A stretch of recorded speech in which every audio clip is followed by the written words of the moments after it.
Okay, here we go. This is random, but it's really going to all be about the Spitfire project because I've just really been obsessed with this thing, and I've had a lot of fun with it, and it's really where all of my energy's gone over the last couple of weeks. I think I've got close to 50 hours in this Spitfire cockpit at this point. But it has been a lot of fun, although it has also been pretty challenging. As you can see, I've replaced those fuel lines, or whatever they are, over there on the left-hand side of the instrument panel bulkhead with the brass wire that I was talking about buying in the last random segment, and I think that was worth doing. It's just a much cleaner look than the painted lead wires. You just can't substitute the real for the real metal. I mean, there's never anything better than that, in my opinion. And you can see that there's lots of plumbing over on the right-hand side of the cockpit there, where I used the same brass. And I'm finding that the dead soft brass wire is really pretty nice to work with. Not as pliable as lead, of course, but still pretty formable, and not too bad to work with at all.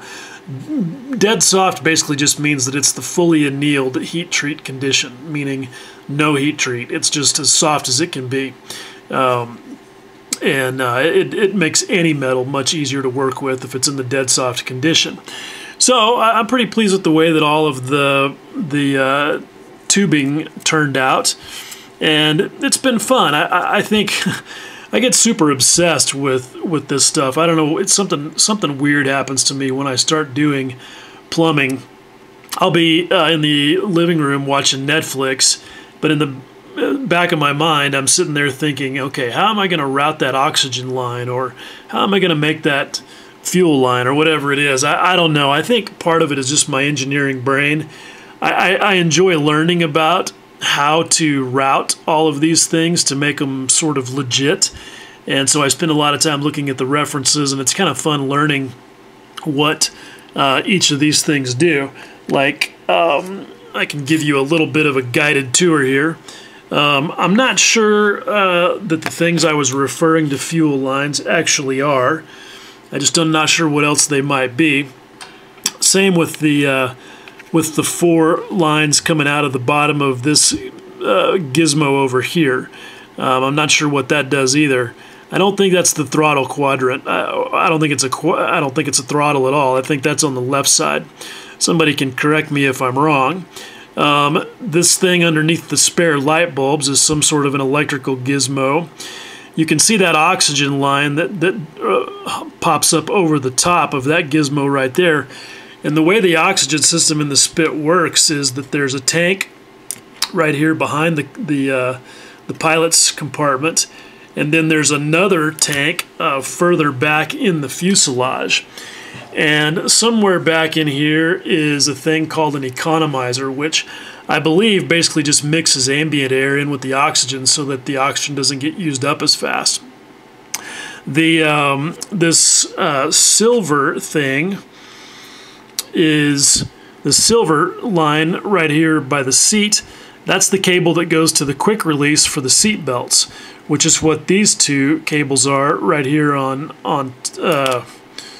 that you can see going through behind the cockpit bulkhead there.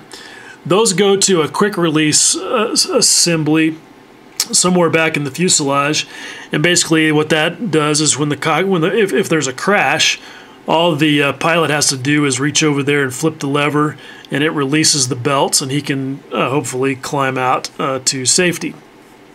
You kind of can't see it down in there very well, but there's also some plumbing for the just by the bottom of the seat height adjustment handle. There's some plumbing there for the windscreen de-icer system. I thought that looked pretty good. And you can see where I've plumbed in the lines that go to the oxygen valve right there to the right of the seat, just underneath the hose. The oxygen hose itself is a piece of that brass wire with a lead wire wrapped around it. That's always a fun thing to do, but I think it makes a pretty good result. So anyway, that's all that stuff added. Lots and lots of work, but like I said, it ends up being fun for me. And I think the results definitely speak for themselves. I feel like everything on the left side of the cockpit is all electrical, and you can see that stuff there where I added those. You can also see that I added some placards, warning panels, whatever you want to call those, and those are from AirScale.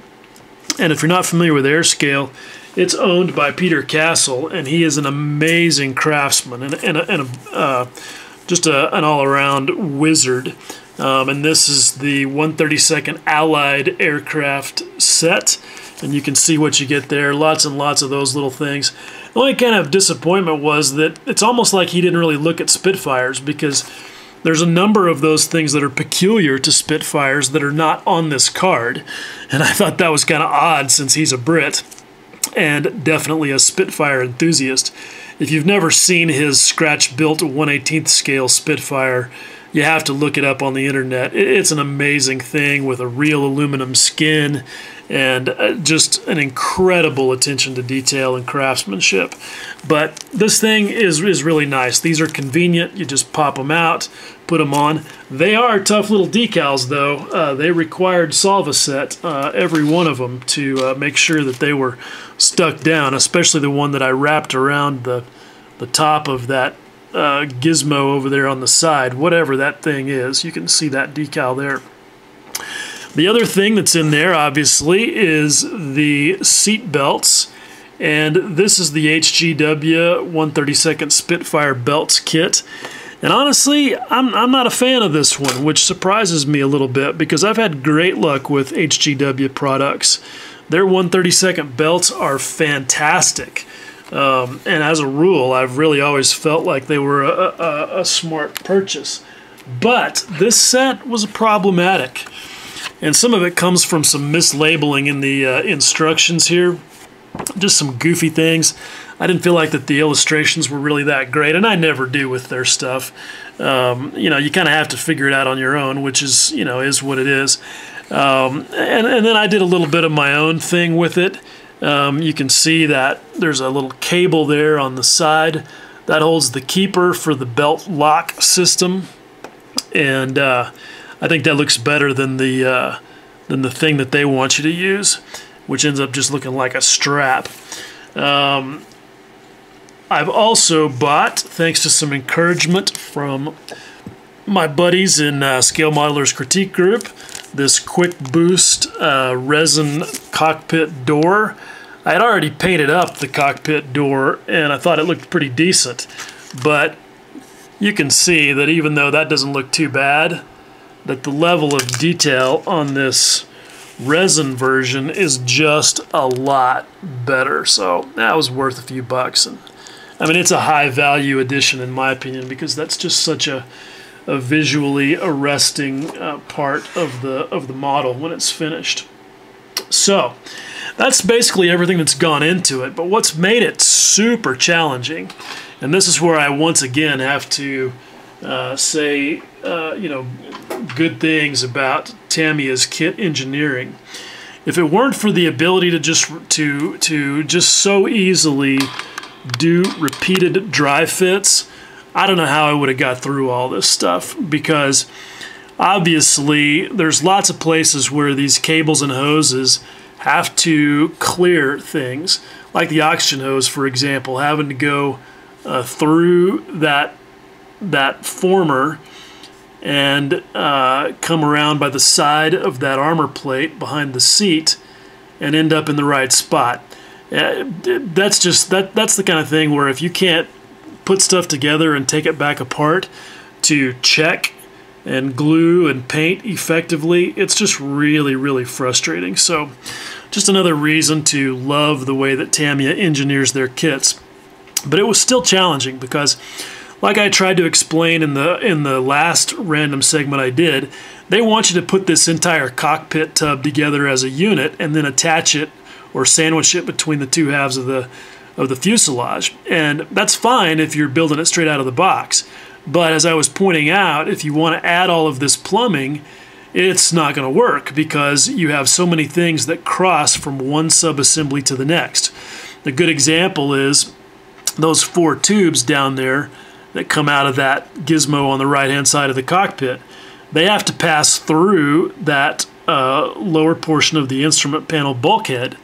And so you have to have them installed in the right-hand side piece of the cockpit before you join the instrument panel subassembly to all of that, which doesn't sound like a big deal, except that, try to get all this straight, in order to have the stuff that crosses from the fuselage wall over to that lower portion of the fuselage or the cockpit sidewall, you have to glue that piece to the fuselage first, kind of like I've got this one taped on here. And so that enabled me to take care of a bunch of stuff that crossed over those 2 pieces. But then I had to, at some point, I had to add the subassembly that had the floor and these things on there so that I could deal with the stuff that crosses through this former right here, like the oxygen hose and all those other things. So once you got that on there, now getting this entire instrument panel subassembly shoved in between the top of the fuselage and this lower portion here, yeah, it was a monkey fucking a football kind of an affair that honestly took me like an hour. And it only would have taken me half that long, except that the first time, I thought I was successful in having it all together, and then I looked and I realized that those 4 brass tubes were actually poking through the rudder pedal.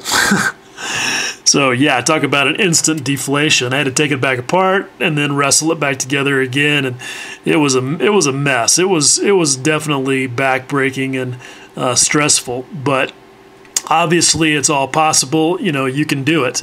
Once I had all of those things in there, so basically the order was cockpit sidewall, floor and rear formers, instrument panel subassembly, and then the seat obviously had to go in last. And that's when I completed all of this stuff. So anyway, it was a challenge. It took me a long time to do it, and obviously a long time to explain it. And that's why it is now 13 minutes and I've gone over my 10-minute time limit. So that's it. Bye.